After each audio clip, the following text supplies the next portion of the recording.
hours on the job? Oh, 800 miles of wire. Hold on tight, because we're diving into the jaw-dropping world of employment in the 1970s, where jobs you'd never suspect were once totally normal and are now flat-out illegal. From toxic tasks to ethically questionable gigs, you won't believe what people used to do for a paycheck. Stay tuned for illegal now, but totally normal jobs in the 1970s. One of the world's major sources of high-grade asbestos, a natural mineral. Asbestos miners and handlers worked in jobs where they extracted and processed asbestos, a mineral valued for its ability to resist heat and its durability. This profession was especially common in the 1960s and 70s, when asbestos was widely used in building, insulation, and various industrial processes. Workers were exposed to asbestos fibers, which, when inhaled, could lead to serious health problems like lung cancer, asbestosis, and mesothelioma. Over time, the dangers of asbestos exposure became clearer. By the late 1970s, scientific research had established a strong connection between asbestos and these severe diseases.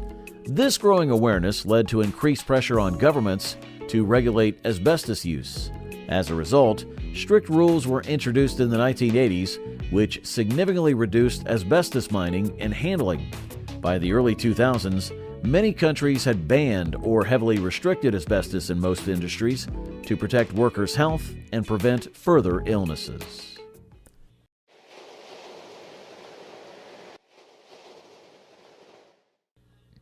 The steel mill hot roller job was crucial but very dangerous in the 1970s steel industry. Workers had to shape steel by passing it through heavy rollers at extremely high temperatures, sometimes over 1,000 degrees Celsius. This job demanded great physical strength and precision to make sure the steel was properly formed. The high temperatures and heavy machinery made it particularly risky. The steel mill hot roller roll was most common in the mid-20th century, when the demand for steel in construction and manufacturing was at its highest. As technology improved, the need for manual labor decreased. By the late 20th century, robotics and automated systems began to take over the hot rolling process. These new technologies not only made the process more efficient, but also greatly reduced the risk of injury to workers. The dangers faced by hot rollers were immense, but did you know? And with me is Yardmaster C.K. Flanders, who has requested that his fellow worker, switchman Brian Stevenson here, appear on the show. Brian, he kind of put you on the spot, didn't he? Say that again, Red. The job of a railroad switchman was crucial but dangerous in the 1970s. Switchmen manually controlled railway switches to guide trains onto different tracks, which required precise movements and quick reactions. They worked close to moving trains, making the job risky with a high chance of accidents and injuries. Additionally, switchmen had to couple and uncouple railing cars using hand tools, which added to the physical demands and hazards. This role was most common in the mid-20th century, when rail transport was a main way to move goods and people. As technology advanced, the dangers of manual switching became clearer. By the late 20th century, automation and modern signaling systems began to take over manual switch operations. These technological changes not only made rail transport more efficient, but also greatly improved safety by reducing the need for human involvement. Dave, this tire looks a little low, don't you think? You're right. Wait a minute, I'll get the air hose. In the 1970s, full-service gas stations were everywhere, and attendants were busy pumping gas, checking oil levels, cleaning windshields, and inspecting tire pressure. This job was especially popular from the 1950s to the 70s, adding a personal touch and convenience for drivers. Yet the job had serious risks, as handling fuel could lead to dangerous fires or explosions from unsafe practices. The decline of these full-service stations began in the late 70s due to the oil crisis, which led to the rise of self-service stations. These new stations allowed drivers to pump their own gas, which helped save money. Advances in safety protocols and technology made self-service safer and less costly. By the 1980s, full-service stations had mostly vanished, replaced by the more economical and safer self-service model. Back then, film projectionists were essential in movie theaters, operating the projectors that displayed films on the big screen. The role was most common from the 1920s to the 70s. Projectionists managed highly flammable nitrate films, which created a significant fire risk. They were responsible for loading film reels, changing them during showings, and making sure the film was in focus and running smoothly. Precision was crucial in this job, as mistakes could disrupt the movie or cause dangerous accidents. The decline of the film projectionist began in the late 20th century with the introduction of digital projectors and non-flammable film materials. Digital technology removed the need for physical film reels, reducing the risk of fire and making the projection process more efficient. By the early 2000s, most theaters had switched to digital projection, making the traditional role of the film projectionist obsolete. Automatic typesetting of complete lines. These are the Intertype and Linotype machines, which are essentially the same. Linotype operators used hot metal typesetting machines to create lines of text for newspapers, books, and other materials. This job was common from the late 19th century until the 1970s. Operators typed on a keyboard to set up molds for each line of text, which were then filled with molten metal to form a solid line of type called a slug. This method was quicker than manual typesetting, but had significant risks. Operators were exposed to hot metal, which could cause severe burns and accidents. The machines were complex and required careful handling to prevent malfunctions. In the 1970s, the rise of digital printing technologies began to replace linotype operators. Phototypesetting and later digital typesetting provided safer and more efficient alternatives. These new technologies eliminated the need for hot metal, reducing the risk of injuries and allowing for faster production and easier corrections, making them more cost-effective.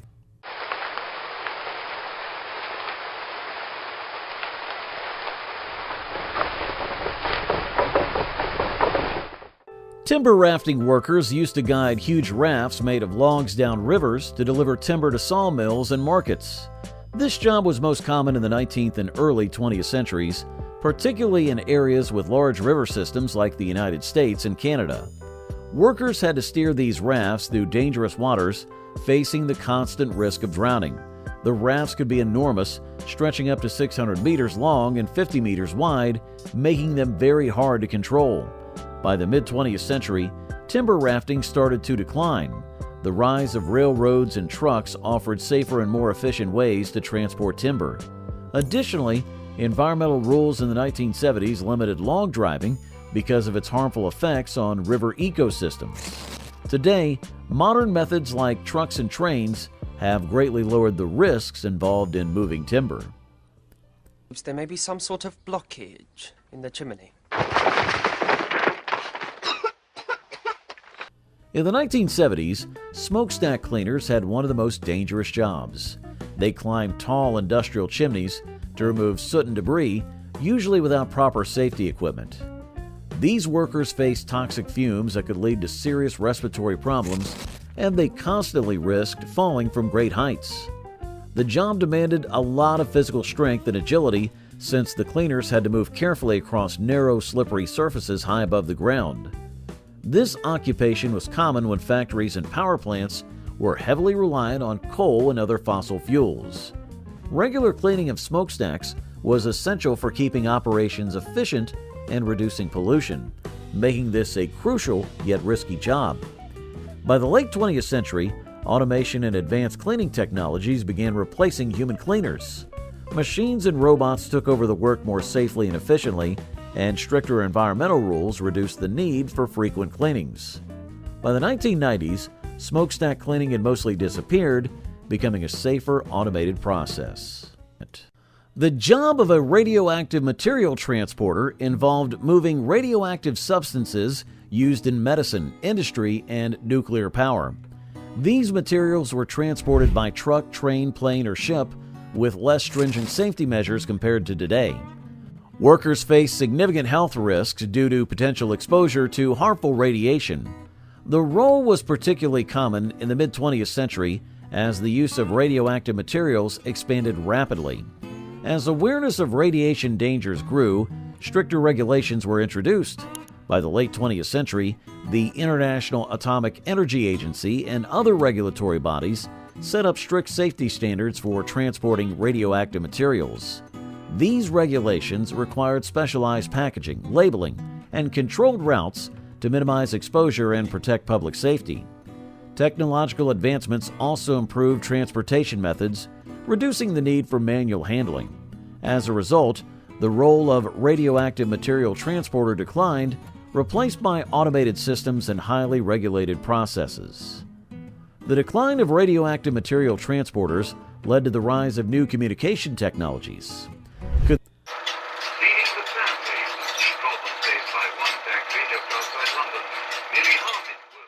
Back then, factory workers on assembly lines were responsible for putting together products by hand, usually using dangerous machines.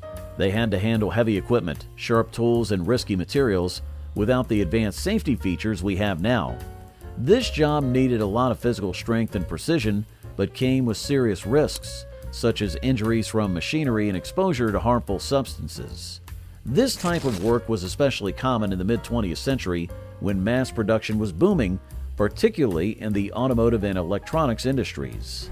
As technology advanced, robots and automation started to change the manufacturing process. By the late 20th century, robots began to take over many of these dangerous tasks, handling them with better precision and consistency. The glowing watch on your wrist today has a dark history. In the 1940s, young women painted watch dials with radium-based paint. These radium girls were even told the paint was harmless. For precision, they shaped their brushes by licking them, unknowingly swallowing radioactive material. The glow might have been fascinating, but the consequences were devastating. The radioactive material from the radium affected the DNA of these women, and it caused cancer or it caused the cells to die. Exposure to radium caused severe illnesses, including bone necrosis and cancer. Many painters lost their lives before the dangers of radiation were understood. Their tragic stories led to improved workplace safety standards. Today, their fight for justice reminds us of the price paid for advancements in technology. How do you test air quality without machines? By breathing it in off-course, just like the courageous lung testers of the 40s. Imagine testing poisonous air by breathing it in. That was the grim reality for gas testers in coal mines, particularly in the late 19th and early 20th centuries. Before modern sensors, these workers entered mines to gauge air quality, relying on their own reactions, like coughing or gasping, to judge if the air was safe. This method was crude, dangerous, and utterly terrifying. Of the different pressure gradients, the way waters could move, potential cracking that we can cause in aquatards. Prolonged exposure to toxic gases often led to chronic respiratory diseases or even death. These unsung heroes risked their lives daily to protect miners from unseen dangers. Their sacrifices were crucial in raising awareness about air quality and ultimately paved the way for better safety standards in workplaces worldwide. Today, we owe a debt of gratitude to those who faced such perilous conditions to ensure the safety of others.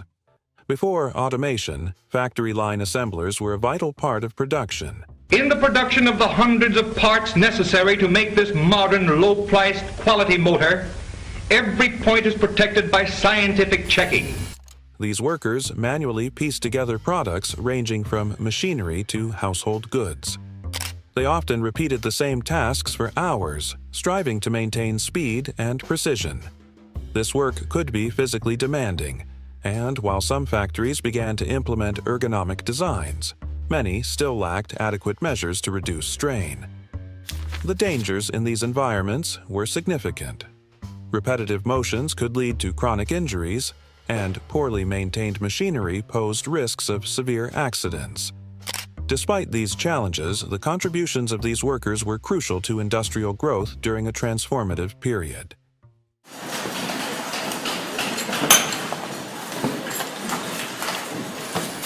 Today, robots and automation handle many of these tasks, but the legacy and impact of these workers remain invaluable.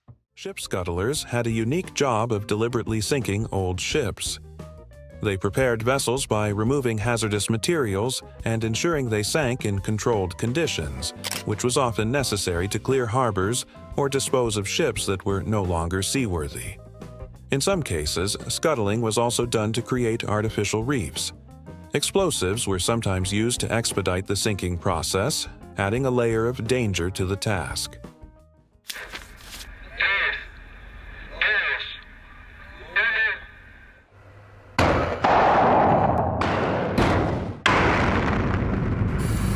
The risks were significant.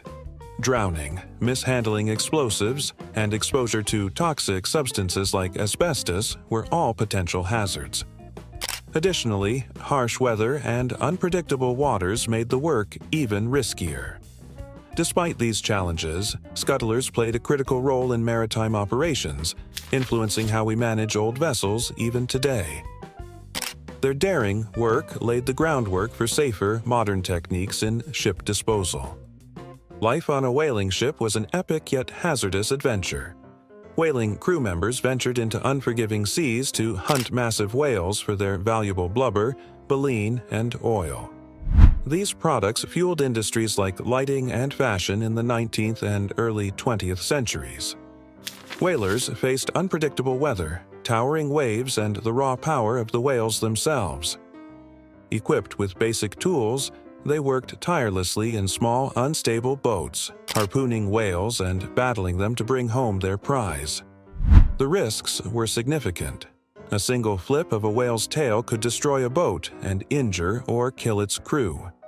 Many whalers drowned, succumbed to injuries, or faced harsh conditions on extended voyages that often lasted months, with limited supplies and cramped living spaces. Despite the dangers and the ethical implications of their work, whaling was vital for its time. Today, while conservation efforts have largely replaced exploitation, These days we hear a lot about environmental groups targeting the Japanese whale hunters in the Southern Ocean. Well, 31 years ago, they were targeting the Australian whaling industry. The milkman was a familiar figure in neighborhoods, delivering fresh milk daily in horse-drawn carriages. In the 1940s, when refrigeration was less common, this role ensured families had access to essential dairy products. You see plenty of people through the round, people, wives and husbands, you see the families go up when you've been on it a number of years. I like it very much. Milkmen began their routes before dawn, navigating uneven roads and busy streets while carrying heavy glass bottles and managing their horses, making it a physically demanding job. Dangers were constant. Horses could be unpredictable, startled by passing cars or loud noises. Runaway carriages and icy roads posed significant risks, and severe weather made deliveries even harder. Despite these challenges, milkmen were essential to daily life, providing communities with their morning essentials. However, as home refrigeration became widespread in the latter half of the 20th century, the role of the milkman declined, leaving a nostalgic legacy of community connections and unique challenges. Iron puddlers worked in extreme heat, stirring molten iron in furnaces to remove impurities through a process called puddling. This method was essential for producing wrought iron, highly valued in the 19th century, though its use declined by the 1940s with advancements in steel production. Puddlers endured intense temperatures, wielded heavy tools, and remained vigilant for hours.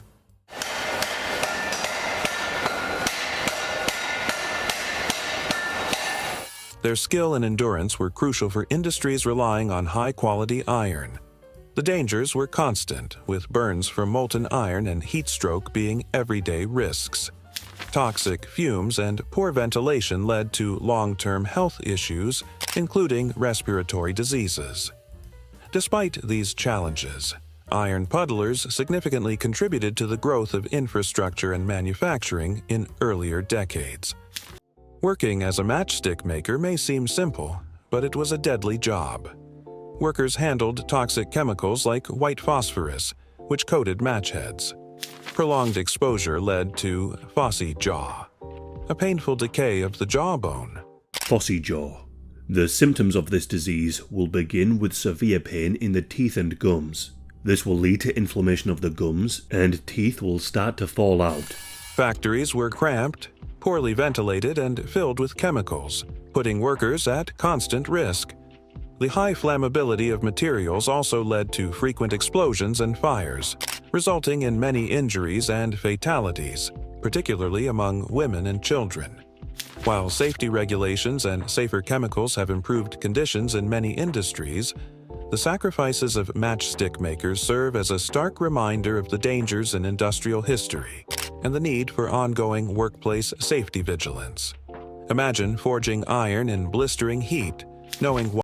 In the 1940s, asbestos miners extracted what was often hailed as a miracle material due to its exceptional insulation and fireproofing properties. The demand for asbestos was high, and miners worked in poorly ventilated tunnels, inhaling dust-filled air laced with asbestos fibers. What they didn't fully understand was that each breath brought them closer to deadly illnesses like asbestosis, lung cancer, and mesothelioma. So that the cells now become cancerous. Either you get a lung cancer or the disease we call mesothelioma, this cancer of the lining of the lung. The dangers extended beyond respiratory diseases. Tunnel collapses and equipment accidents were common in the hazardous mining conditions. Despite these risks, these miners contributed significantly to industrial progress. While the devastating effects of asbestos exposure became more widely recognized in subsequent decades, leading to widespread bans and safety reforms, their plight remains a stark reminder of hidden workplace dangers and the importance of worker safety. Back in the days before automation took over, bowling alleys relied on actual people, usually teenagers or young men, to reset the pins after every game. I've never been to a bowling alley where a person sets up my pins. Imagine this. You're crouched down at the end of a bowling lane, hurriedly resetting pins while players are already gearing up for their next shot. The job wasn't just repetitive, it was downright dangerous. A strained bowling ball could come hurtling down the lane at any moment, and workers had to constantly dodge these heavy, fast-moving projectiles. Injuries were common, and there weren't many safety measures in place. These pin boys, as they were called, often worked in dimly lit and noisy environments, which only added to the chaos. By the mid-20th century, particularly with the introduction of automatic pin setters in the 1950s, the bowling industry underwent a significant transformation, greatly reducing the need for pin boys and making this risky job much less common. While the role of pin boys became less prevalent, their contributions to the bowling experience during that era remain a notable part of its history. Picture being a rat catcher in the 1950s, a harsh reality in cities and rural areas plagued by rat infestations, especially where waste management was poor. Armed with little more than traps, poison, and sometimes just their bare hands, rats were such a problem then as they are now. Rat catchers used to make their own poisons. These workers ventured into dark, damp environments like sewers, basements, and alleyways. Every corner posed a threat, not just from the rats, which could bite or scratch, but also from diseases they carried, including leptospirosis, hantavirus, and even the plague in rare cases. Without protective gear or high-tech pest control methods, rat catchers relied on their wits, physical endurance, and a strong stomach. While the profession has existed for centuries, its prevalence declined as modern pest control techniques and improved sanitation emerged throughout the 20th century. Today, although pest control work still carries risks, the hazardous conditions faced by rat catchers in the past are largely a thing of history. After confronting disease-ridden rats in dark corners, one might ask, what other professions involve battling unseen threats in the shadows of society? In the late 19th and early 20th centuries, and into the 1950s, many dangerous jobs put people, including children, at risk. One chilling example was the work in cotton mills, where young children were often tasked with cleaning cotton debris from under massive, fast-moving machinery. These machines operated at high speeds, making it incredibly hazardous for anyone nearby. Children as young as 8 or 9 crawled under the machines to clear debris, risking severe injuries as clothing or limbs could easily get caught. Tragically, many children suffered serious accidents, and some even lost their lives on the job. But then, quite often, most of the accidents were regarded as the worker's own fault. However, significant reforms occurred over time. By the mid-20th century, child labor laws tightened, and today, child labor is illegal in most parts of the world, with safety regulations much more advanced than in the past. While challenges remain in ensuring safe working conditions, particularly in developing countries, the progress made since those dark days highlights the importance of labor rights and child protection. After 5 p.m. Sunday, the rates go up. And you know, a lot of people wait until Sunday night to make their long-distance call, and it's more expensive. Switchboard operators were crucial in the early days of telephones, manually connecting calls by plugging and unplugging cords on a switchboard. This job was common from the early 1900s to the 1960s. Operators worked in central offices, connecting callers to the right person by inserting phone plugs into the correct jacks. The job was risky due to electrical malfunctions and early electronic hazards. Operators needed to be quick and efficient, managing multiple calls at once. They played a key role in communication, especially during emergencies. By the 1960s, automated telephone systems began to take over, allowing people to dial directly and reducing the need for manual operators. By the 1980s, computerized systems largely replaced switchboard operators, offering faster and more reliable service. With the decline of switchboard operators, how did other professions face their own evolving challenges? Let's explore the dangerous world of asbestos mining next. One of the workers here wants to ride the elevator. Going up, please. Up. Going down. Elevator operators were in charge of manually running elevators, making sure you reach the correct floor safely. This job was common from the early 1900s to the 1970s, especially in tall buildings and large stores. Operators controlled the elevator speed and stopped it accurately at each floor using a lever or buttons. They also acted as guides, announcing floors and giving information about the building. This job came with significant safety risks, as operators had to carefully manage the elevator's movement to prevent accidents. With the introduction of automated elevators in the 1970s, the need for manual operators started to decline. Automation made elevators safer and more efficient, allowing people to use them without help. By the 1980s, most new buildings had automated elevators, and the role of elevator operator largely disappeared. Loggers also risked their lives daily. Let's explore how chainsaw logging compared in the 1970s.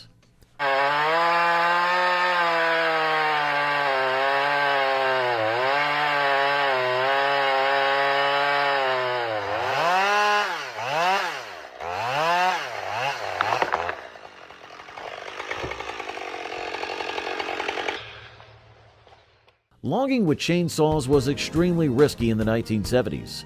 Loggers had to use manual chainsaws to cut down trees, which demanded a lot of physical strength and accuracy. These chainsaws were heavy and hard to control, and the lack of modern safety gear made the job even more dangerous. Loggers faced risks like falling trees, chainsaw kickbacks, and serious injuries from the sharp, fast-moving chains. The job was at its peak in the mid-20th century when there was high demand for timber for construction and paper industries. As technology improved, the dangers of using manual chainsaws became clearer. By the late 20th century, automated machines began to take over the task of felling trees. These machines could cut down trees more efficiently and safely, reducing the need for humans to handle such dangerous work. Today, automated logging equipment manages most of the tree cutting and lumber processing, making the work safer and more efficient.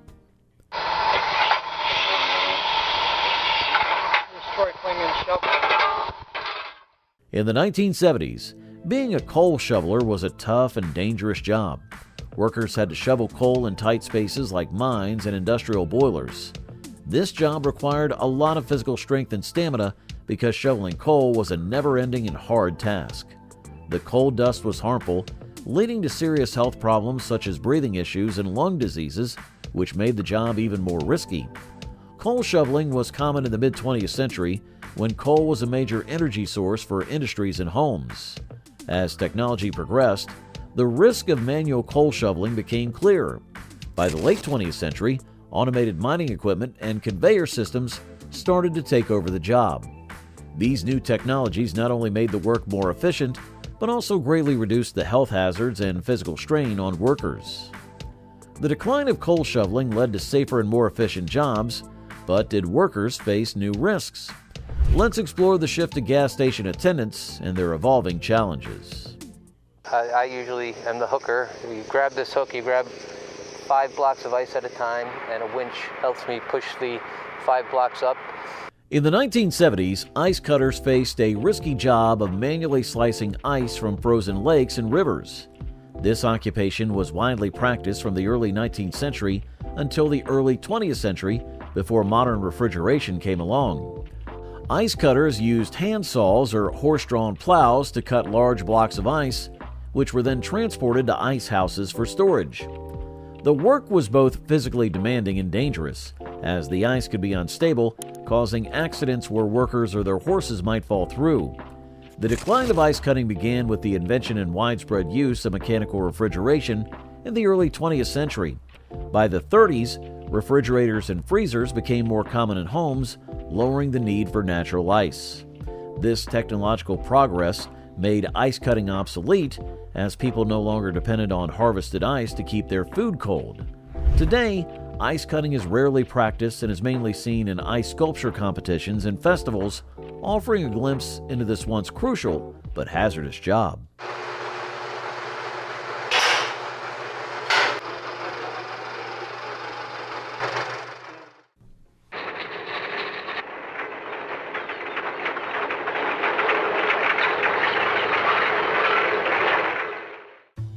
Long line fishing involved using long lines with many baited hooks to catch large fish like tuna and swordfish. This method was especially popular in the 70s because it allowed fishermen to make large catches in open areas. The job was very demanding and risky. Fishermen had to deal with rough waters, severe weather, and the chance of equipment failures. The long lines, which could extend for several miles, sometimes became tangled, creating dangerous situations. Additionally, the work required long hours and physical strength, making it one of the toughest fishing methods. In the late 20th century, long line fishing began to decline due to improvements in fishing technology. Modern trawlers made fishing safer and more efficient, reducing the need for long line fishing. Growing concerns about catching unintended species led to stricter rules and a move toward more sustainable fishing practices. While long-line fishing faced challenges and declined, could technology's next wave reshape another industry? Let's explore the evolution of typesetting and the role of linotype operators.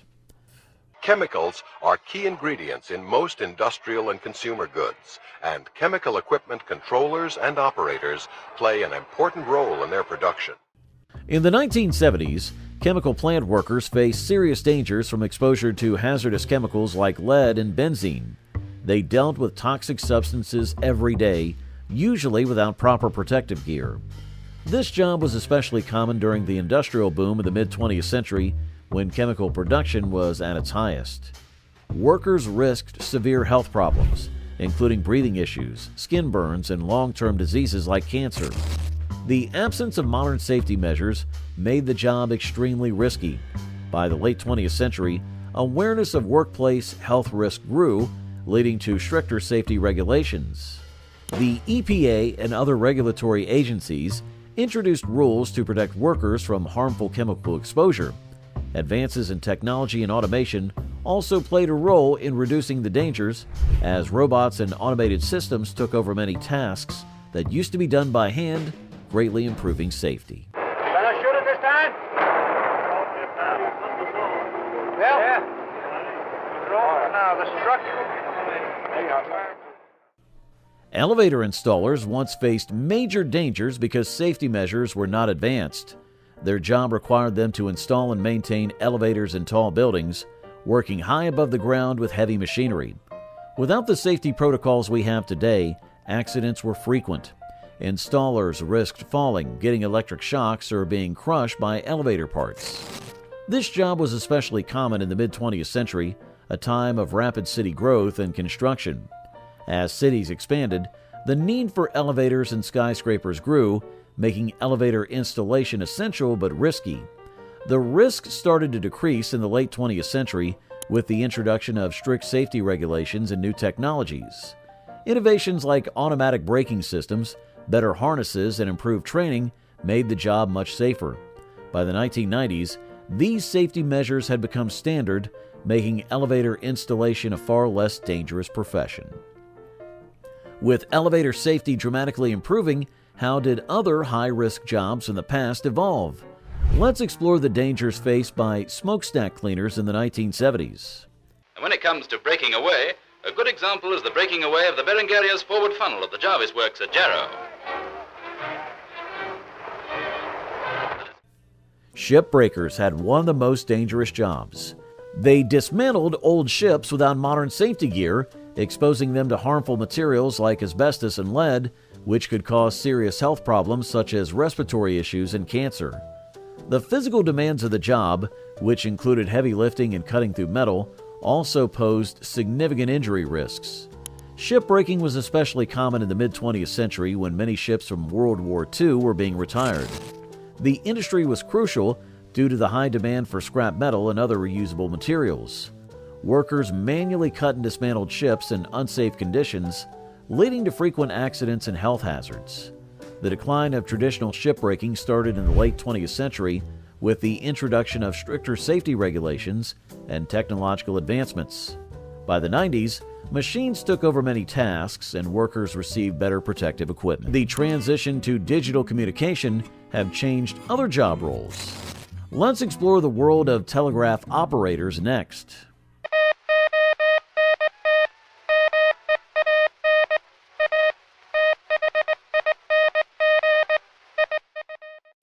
In the 70s, telegraph operators were vital for communication, sending and receiving messages using Morse code.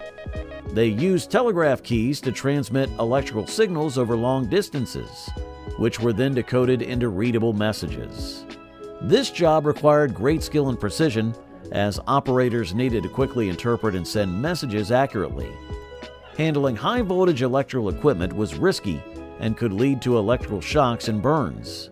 Telegraph operators were especially crucial from the mid-19th century to the early 20th century, particularly during wartime and in remote areas where other forms of communication were unavailable.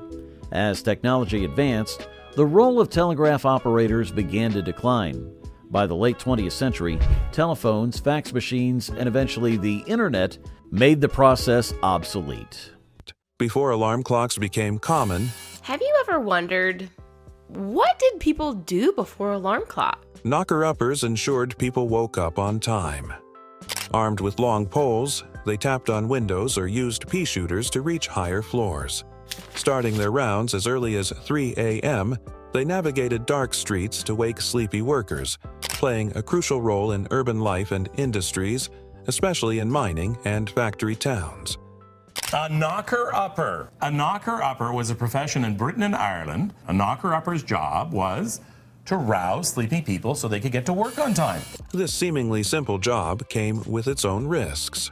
From freezing rain to challenging weather conditions, knocker-uppers faced various hazards. Imagine scaling a slippery building just to tap on a stubborn window. The possibility of a fall or frostbite was a constant threat. Despite these dangers, their dedication was remarkable. Though alarm clocks eventually replaced them, knocker-uppers ensured the smooth functioning of daily life for decades, helping countless individuals start their day on time. Racing through war zones on foot, bike, or motorcycle to deliver messages was no ordinary task. During World War II, wartime messengers played a crucial role in ensuring that critical information reached its destination. They navigated tough terrain, avoided enemy fire, and endured harsh conditions to complete their missions, each delivery carrying immense responsibility. The risks were constant. Bombings, ambushes, and accidents made every journey dangerous. Any theories why they ain't shooting? It's getting on my nerves. Maybe they're all dead. What do you think, Doc? You think they're all dead? Messengers worked under extreme conditions, fully aware that delays could affect military operations. Despite these challenges, Their efforts were essential to maintaining effective communication within the military. While modern technology has since replaced their role, the dedication and bravery of wartime messengers remain an important part of history, highlighting the human element of communication in times of conflict. Would you balance on rolling logs floating down rushing rivers? That's what fearless log drivers did every day. Log drivers had one of the most treacherous jobs of the late 19th and early 20th centuries. They guided floating logs down rivers to sawmills, often standing atop rolling timber. With the rushing water beneath them, balance was their greatest ally. A single misstep could send them plunging into icy waters, with heavy logs threatening to crush them. Just up in those stream drives would be working in the ice water. That would be in April. There'd be 4 feet of snow in the woods when they started driving. It would keep moving. That's what you was there for, to work. The risks were immense, including drowning or being pinned by jammed logs. Known for their agility, these drivers were the backbone of the timber industry, ensuring that lumber reached its destination safely, even under perilous conditions. While machinery has largely replaced their efforts, the daring feats of log drivers are still celebrated in certain regions, honoring their skill and bravery in a demanding and dangerous profession. Before robots took over, who powered the assembly lines? Humans, working tirelessly, often at great risk. How did cities light up at night before electricity? By sending fearless lamplighters up towering poles. Before electricity illuminated the world, street lamplighters played a vital role in brightening the darkness. Their job involved manually igniting gas-powered street lamps every evening and extinguishing them at dawn. And we changed them timings to sunrise and sunset every day through the year. Armed with long poles and small flames, they often worked high above bustling streets or rural paths. This job required agility, balance, and unwavering focus, especially while climbing tall poles or using ladders. In cities, lamplighters covered miles each night, ensuring entire neighborhoods were well lit, which contributed to making nighttime streets safer for everyone. However, this task came with real dangers. Slips from icy poles or ladders could result in serious injuries, while mishandling open flames posed risks of burns or even small fires. There was a particular person whose job it was to turn the lamps on and off, and that was a lamplighter. Because you did not want the general public to turn these lamps on and off. It was dangerous. If gas would accumulate and then you have a spark, it would cause an explosion. Harsh weather conditions, such as rain, snow, or freezing temperatures, made the job even more challenging. There would have been thousands of lamp attendants who would have gone round a very labour-intensive job where they would manually go out at night and turn every lamp on. Despite these obstacles, lamplighters played a crucial role in shaping how cities and towns operated after dark. Their legacy continues to shine in the history of urban development. The courage and challenges faced by these crews are remembered in maritime history. Who cleaned up the aftermath of deadly epidemics? Meet the unsung heroes who risked it all for public health. Imagine walking into homes and streets filled with disease and death. That was the grim reality for plague cleanup workers during outbreaks like the bubonic plague, particularly in the 14th century in Europe. Their job was to remove infected bodies and sanitize contaminated areas. Lacking modern protective equipment, these workers face the full force of deadly pathogens with minimal safeguards. Often poorly paid, they risked their lives daily to prevent the further spread of disease. The dangers were immense. Direct exposure to infected bodies frequently led to illness or death. Poor sanitation and a lack of proper cleaning tools added to the risk. Plague may transfer this most infectious and contagious disease to another person by contact, close association, or by conversation with another. The psychological toll of constant contact with death and despair weighed heavily on them. Yet their efforts were critical in managing epidemics and contributed to the evolution of health and sanitation practices over time. Their sacrifice laid important groundwork for the public health measures we now take for granted. You live alone in the wilderness to protect forests. Fire lookouts did, keeping watch from remote towers. High in remote towers, fire lookouts scanned vast forests for smoke, aiming to spot wildfires before they spread and protect nearby communities. First, I'll show you the Osborne Firefinder. This is a fire lookout's best friend. Often, living in isolation for weeks, they relied on binoculars, radios, and logbooks. Their keen observations and quick alerts saved countless lives and resources, especially during the mid-20th century. However, solitude came with risks. Lightning strikes were a constant threat, and isolation delayed rescue during emergencies like injuries or approaching wildfires. Harsh weather conditions, from blistering heat to freezing nights, added to their challenges. But that's what you expect on a fire lookout. It's going to be a little windy. Despite these hardships, fire lookouts played a vital role in wildfire prevention, laying the groundwork for modern detection systems that increasingly use satellites and drones. What if your job involved letting bloodthirsty leeches feed on you for hours? In the 1940s, leech collectors walked barefoot through marshes, allowing leeches to latch onto their skin. These collectors harvested leeches for medicinal treatments, including bloodletting, which was declining in popularity. The leeches are quite good at sort of controlling the flow, are they? Yeah, it's almost as if they're custom made. They remove a fairly predictable amount of blood. It's self-contained, and they promote bleeding after they're removed as well. Armed with only bare legs and a bucket, they endured countless bites while standing in stagnant, disease-ridden water for hours, requiring immense patience and pain tolerance. The dangers were significant. Leeches could carry infections, and prolonged exposure to dirty water risked diseases like typhoid and dysentery. Blood loss from bites could lead to dizziness or fainting. Despite these risks, leeches were vital to early medicine, and collectors ensured a steady supply. While their use has diminished, leeches have seen a resurgence in specific medical applications, particularly in reconstructive surgery. Good little creatures, I tell you what. They were tiny little ones. When they get out, they were like my finger. But it was good. It was exciting for me.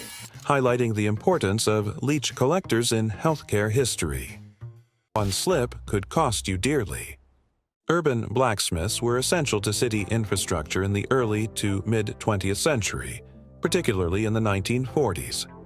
They crafted tools, repaired machinery, and forged iron goods vital for urban life.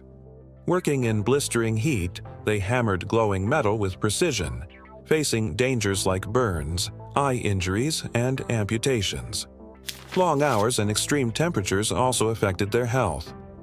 Despite these challenges, blacksmiths maintained vehicles and created custom parts, keeping cities functional.